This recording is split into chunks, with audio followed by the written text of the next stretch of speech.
কলা বিক্রি করেই যেন জীবন বদলে গেল বাংলাদেশি শাহ আলমের। শাহ আলম তিনি যার কাছ থেকে কেনা কলাটি শেষ পর্যন্ত নিলামে উঠে বিক্রি হয় $6.2 মিলিয়ন।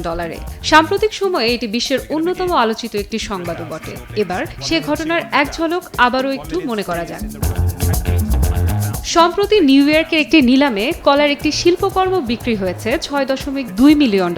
নিলাম শুরু হওয়ার 5 মিনিটের মাঝে সব প্রতিদ্বন্দ্বীকে পেছনে ফেলে সেটি কিনে নেন চীনা বংশোদ্ভূত ক্রিপ্টো উদ্যোক্তা জাস্টিন সান। অবাক করা তথ্য হলো, নিউ ইয়র্কের ম্যানহাটন শহরের এক বাংলাদেশি ফল ব্যবসায়ীর কাছ থেকে মাত্র 35 সেন্ট অর্থাৎ 42 টাকায় কেনা হয় কলাটি। এরপর দেয়ালে স্কচ টেপের মাধ্যমে এঁটে দিয়ে একে দেওয়া হয় শিল্পকর্মের খেতাব। নিলামের মাধ্যমে এই শিল্পকর্ম কলাটি কেনেন জাস্টিন সান। মাত্র 42 টাকার কলা 74 কোটি টাকায় বিক্রি হওয়ার পর এ নিয়ে বিশ্বব্যাপী তৈরি হয় বিশাল হইচই।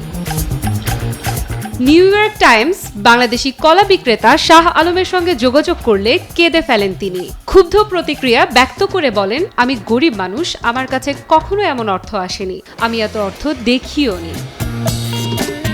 নিউ ইয়র্ক টাইমস শাহ আলমকে নিয়ে এ সংবাদ প্রকাশের পর 74 কোটি টাকায় কলা কেনা জাস্টিন সান ঘোষণা দেন, এই বাংলাদেশিকে সহায়তায় তার কাছ থেকে তিনি 1 লাখ কলা কিনবেন এবং সেগুলো বিনামূল্যে বিতরণ করবেন।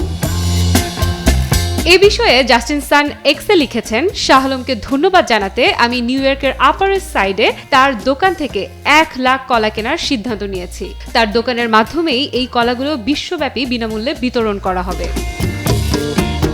শুধু জাস্টিন সানই নয়, বাংলাদেশি এই ফল বিক্রেতার জন্য খোলা হয়েছে একটি GoFundMe অ্যাকাউন্ট। ইতিমধ্যে তার জন্য বাংলাদেশি টাকায় প্রায় 20 লাখ টাকা অনুদান সংগ্রহ করা হয়েছে। আফরিদা ইফরাত, নিউজ 24।